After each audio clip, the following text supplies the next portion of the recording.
Armed with high hopes and rousing songs, Americans left for World War I. Reuben Plank, a husky Yank, came into town one day and said, I can't resist, I really must enlist. By heck, I'll help to get that Kaiser bill I hear so much about. He passed the test throughout his chest and started in to shout, it's a long way to Berlin, but we'll get there. Uncle Sam will go the way, over the line and across the run, shouting hip hip hooray. We'll sing Yankee Doodle under the linden with some real life Yankee pep. Pep! It's a long way to Berlin, but we'll get there. And I'm on my way, by heck, by heck. They found trenches, mud, and death. The very savagery of the war made the cry for peace more ardent.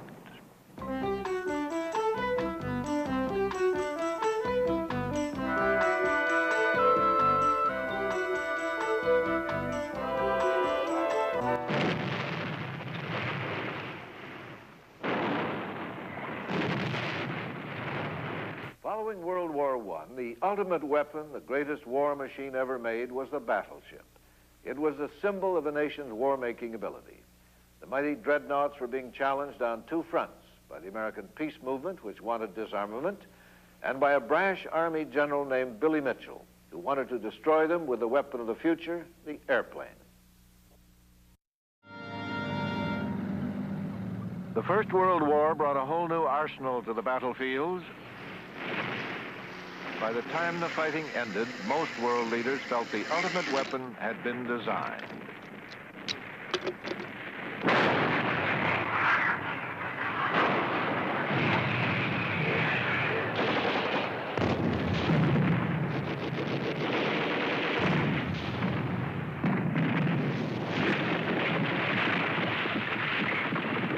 The initial challenge of the 1920s to American foreign policy was to harness the awesome technological developments of World War I and curb the rising influence of Japan, which had emerged from the war as a major military power. An intense naval arms race followed World War I between Great Britain, the United States, and Japan.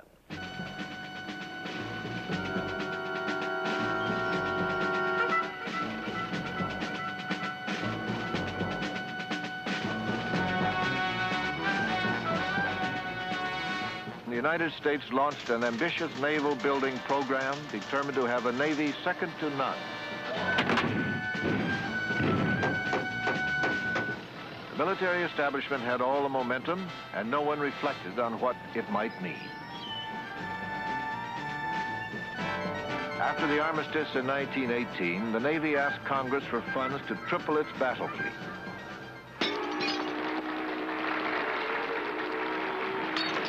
There was talk of war in the Pacific with Japan.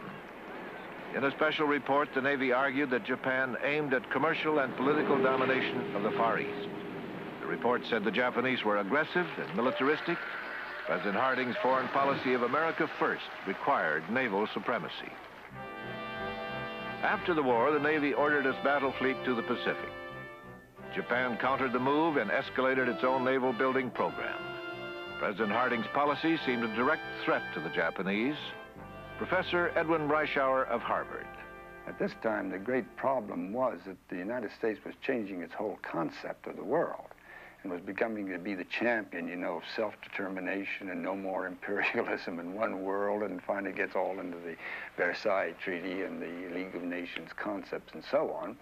And this went very much against the way the Japanese had gradually been getting their place in the world. They'd started late, just beginning to build an empire, a small island nation with a huge population, and therefore very much dependent as they industrialized on a flow of raw materials into Japan, and of course exports from Japan, and yet only a little imperial base for it. And so here the Japanese faced the American concept of no more expansion, no more imperialism, with being cut out. It started too late. Others had gotten their great empires in the 19th century. Japan was still to get hers. And a great debate developed in Japan as to whether they were being hoodwinked by the West. The West was satiated already.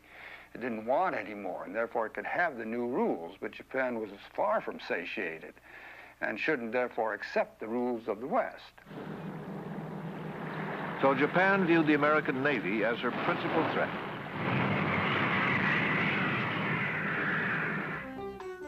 Sensing the threat of war, the American peace movement pressed for disarmament.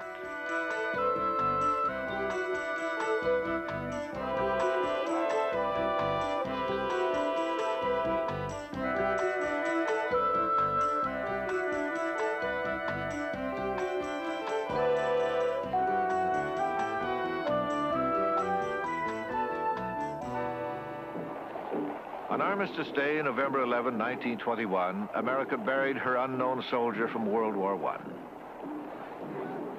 President Harding compassionately called for an end to war. There grows on me the realization of the unusual character of this occasion. Our republic has been at war before. It has asked and received the supreme sacrifices of its sons and daughters, and faith in America has been justified.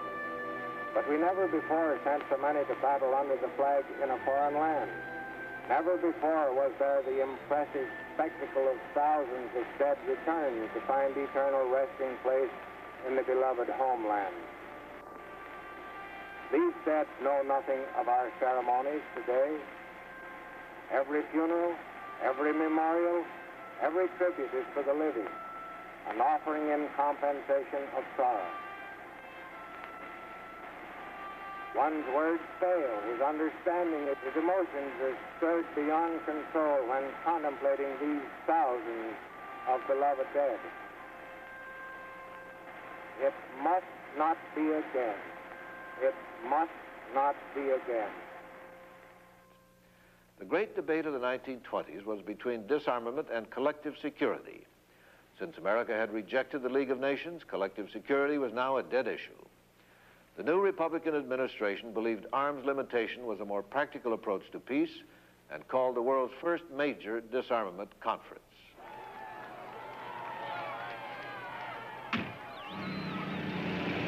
Three years after the armistice, the Washington Naval Disarmament Conference convened. Some old allies from World War I were there, France, England, and this time Japan. Secretary of State Charles Evans Hughes headed the American delegation. Hughes was a shrewd diplomat who would dominate the conference. Senator William Borah originated the idea of a disarmament conference. Borah was not a delegate, but Henry Cabot Lodge of the Foreign Relations Committee was. Hughes was a practical man who believed in the art of achieving the possible. That meant dealing with the U.S. Senate. His credo was, life is work, and then more work, and then more work. The Japanese delegation was headed by Admiral Baron Kato, a traditionalist who had to keep the young officers in line. During World War I, the Japanese seized everything that was German in that part of the world. That was one of the reasons they went into the war. And they took over the German position in Shandong, which was a very rich and important position in China. They took over the islands of the Northern Pacific. And the European powers had agreed that they would get this after the war. Japan, however, could not afford more naval expansion. Already 1/3 of the national budget was going to the Navy.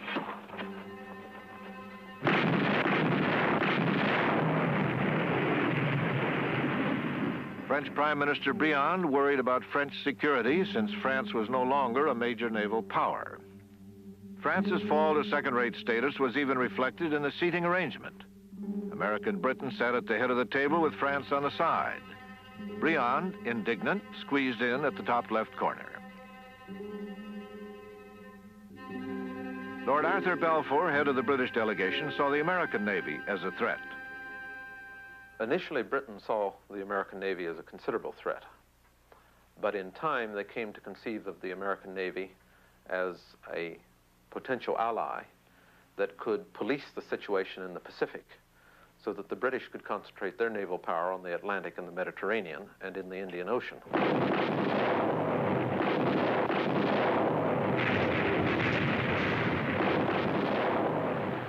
Battleship maneuvers raised the chilling specter of a naval war which, because of complicated treaties, might pit America against Britain and Japan. The conference would challenge the cleverest of diplomats. The Washington Naval Conference opened in this building, Continental Hall. It's now a library and a reading room. The galleries of the old marble hall were crowded with distinguished visitors and more than 400 journalists from around the world. The American Secretary of State, Charles Evans Hughes, gave the opening address. When he began to speak, the audience sat back and relaxed, expecting a standard ceremonial welcome. But Hughes stunned the audience with one of the most daring and ingenious diplomatic maneuvers in history. Competition in armaments must stop, he declared, and the only way to stop naval competition is to stop it now. And then, unexpectedly, he went into specifics. He proposed the scrapping of 2/3 of the American battleship fleet. He rattled off the names of the ships to be destroyed. In all, 30 capital ships would be scrapped, 15 old battleships and 15 under construction. But that wasn't all. He next proposed that Great Britain and Japan take similar action and went on to name British and Japanese ships to be destroyed. Once these ships were scrapped, there would be a naval building holiday for 10 years. The delegates were taken completely by surprise. An observer remarked, with one speech, Hughes sank more battleships than all the admirals in history. Hughes emerged in total control of the conference. The unflappable British were speechless. Lord Balfour could not allow 200 years of naval supremacy to go down the drain. The proud French had been reduced to a third-class naval power. Baron Kato of Japan wondered what motives lay behind the American proposal. As the delegates tried to calculate the damage, they issued vague, non-committal statements. France carefully objected to limits on submarines and the 10-year naval holiday. Lord Balfour said the British agree with the proposal in spirit and principle. The Japanese also agreed in principle, but said they would add a few modifications.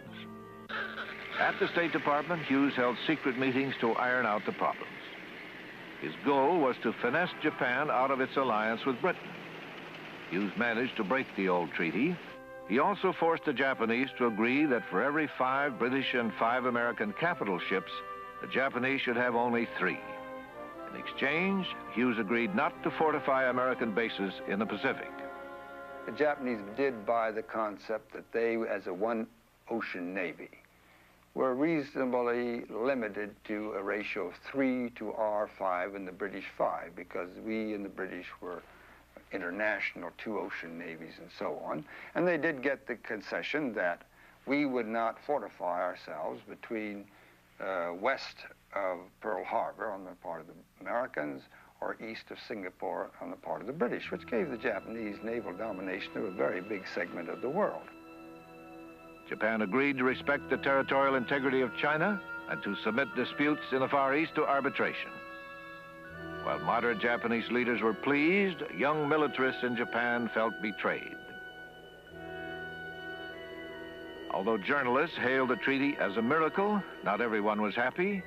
In Britain, one critic called it the bloodless surrender of the world's greatest empire.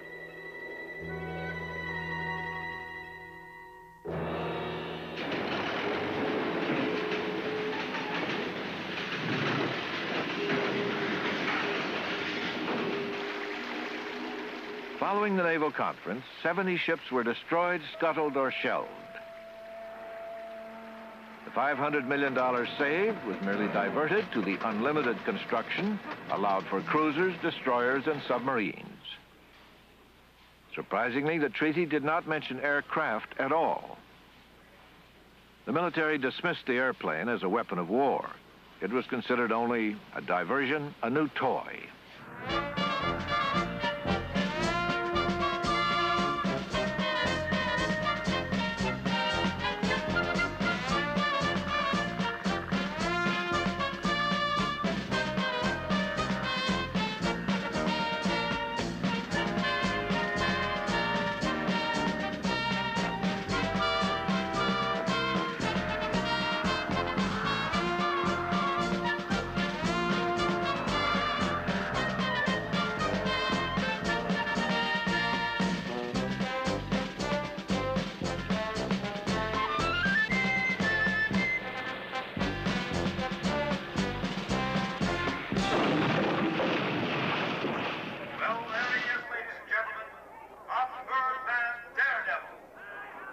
An outspoken World War I flyer, however, General Billy Mitchell, had become obsessed with the military potential of air power. He believed that bombers could destroy battleships and cities, that airplanes were the weapon of the future. During the summer of 1921, he set out to prove his theory. The Navy had fought Mitchell and opposed the tests. Newly elected President Harding, however, decided to give him a chance. The captured German battleship Ostfriesland would be the target. Hundreds of distinguished observers crowded the deck of the USS Henderson. To Mitchell, it seemed like the entire military establishment was there, hoping for his failure.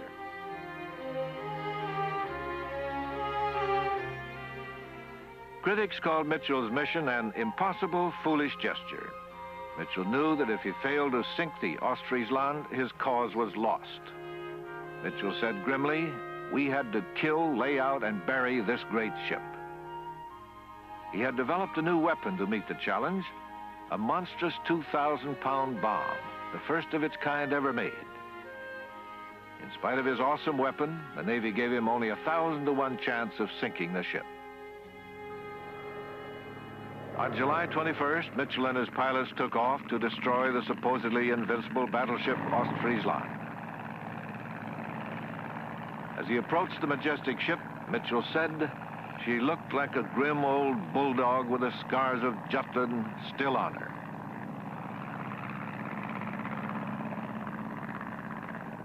Observers waited anxiously as Mitchell's pilots approached. Special guests that day included General Badoglio of Italy, who would later develop the Italian Air Force, and two observers from Japan named Kasuda and Shibuta.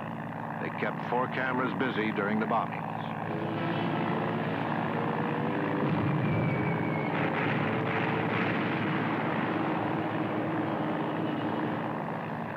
Army Commander-in-Chief John Pershing, however fond he was personally of Mitchell, was not convinced that his Air Service chief was right.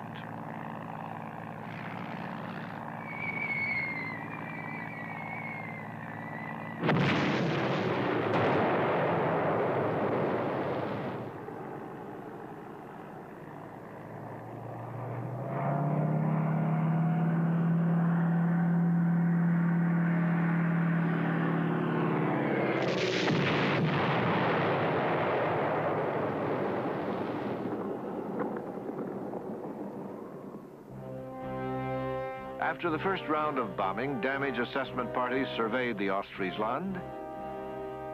Though badly wounded, the Navy crowed. She was still afloat.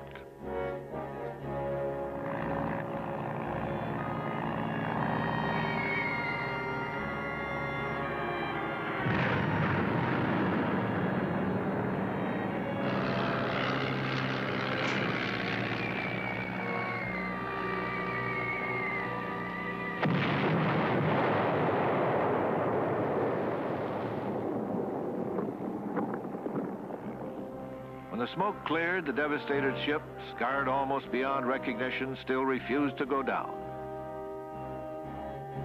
Mitchell's supporters were distressed. The Japanese observers, however, were enthusiastic.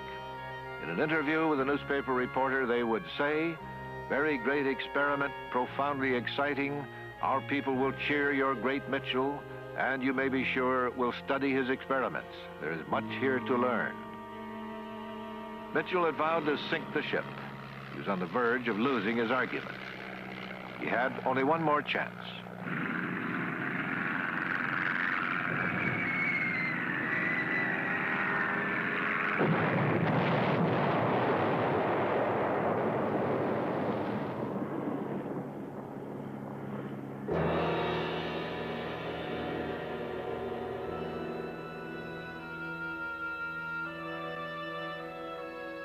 The great irony of the demonstrations by Billy Mitchell is that the observers present, especially the Japanese observers, learned the lesson much more quickly than the Americans. The Japanese would apply the principle of air power quite specifically in their attack, both at Pearl Harbor and on Clark Field in the Philippines, in a way in which Mitchell had clearly demonstrated could be done, but that Americans had been slow to accept. It was the end of an era. The mighty dreadnought, the ultimate weapon, the symbol of empire and of war itself, had been proved vulnerable. It would soon become a dinosaur. Only one person cried out for a substitute.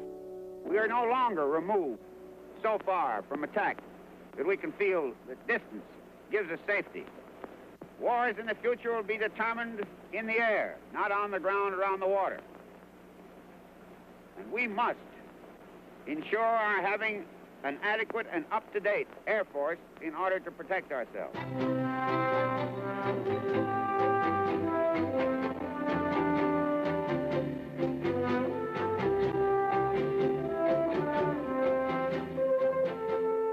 The substitutes for the battleship were pitiful at first. They were flimsy, awkward, unwieldy. Only a handful of people like Billy Mitchell had any faith in them or could foresee their future. For 20 years, they remained the Navy's ungainly child to come into their own only during World War II.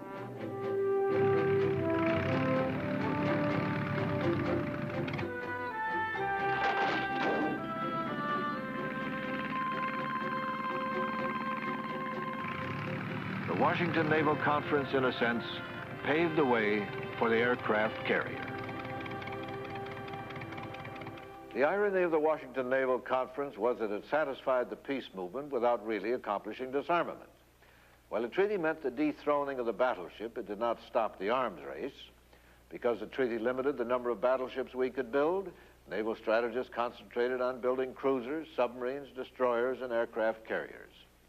In addition, they refined these weapons, adding greater firepower, cruising range, armament, and navigation equipment. Remember also, the Arms Limitation Agreement did not apply to land armies or to that weapon of the future which our military was slow to accept, the airplane. Nevertheless, the Washington Naval Conference achieved a certain amount of international stability for about 10 years. The post-World War I battleship race ended, and there was the illusion of disarmament. More important, disarmament pleased almost everybody: idealists who were committed to pacifism, isolationists, and even realists who sought peace through a carefully calculated balance of power. But in reality, the arms race continued with more sophisticated and devastating weapons.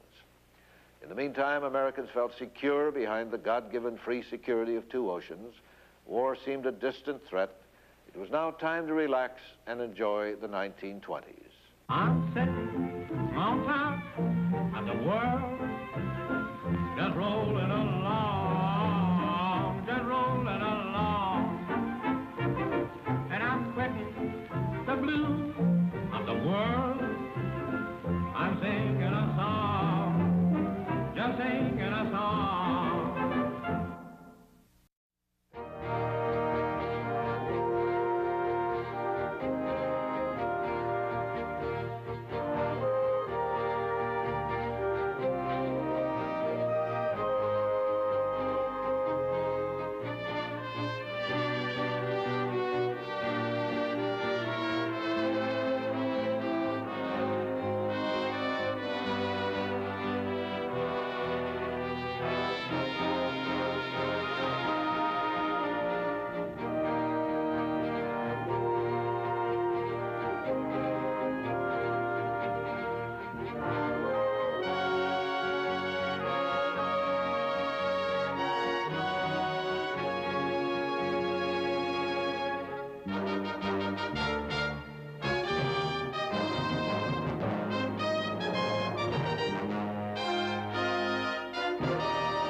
More ardent.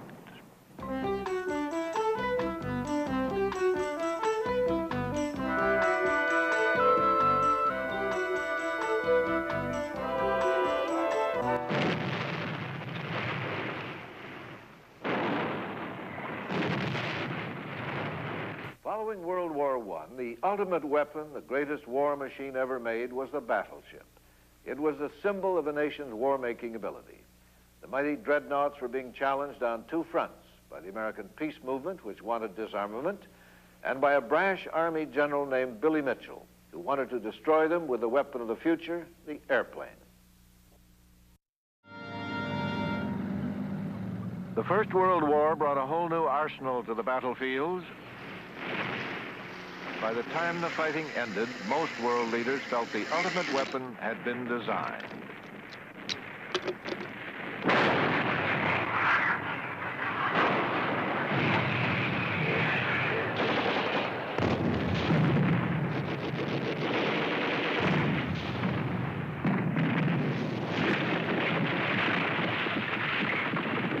The initial challenge of the 1920s to American foreign policy was to harness the awesome technological developments of World War I and curb the rising influence. It's a long way to Berlin, but we'll get there.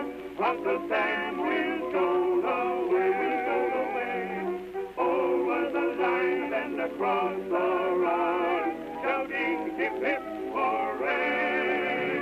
We'll sing Yankee Doodle under the linden with some real life Yankee pep. Pep. It's a long way to Berlin, but we'll get there. And I'm on my way, by heck, by heck. They found trenches, mud, and death. The very savagery of the war made the cry for peace.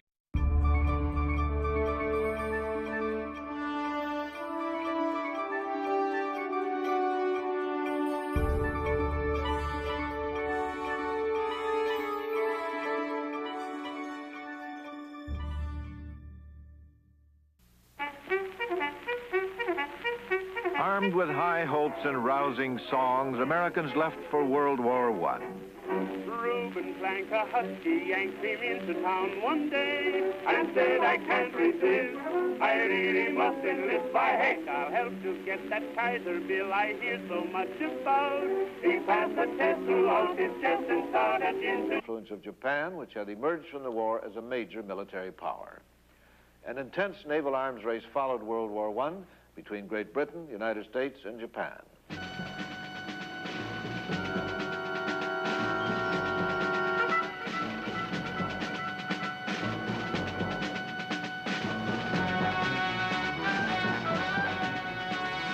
The United States launched an ambitious naval building program determined to have a navy second to none. The military establishment had all the momentum, and no one reflected on what it might mean.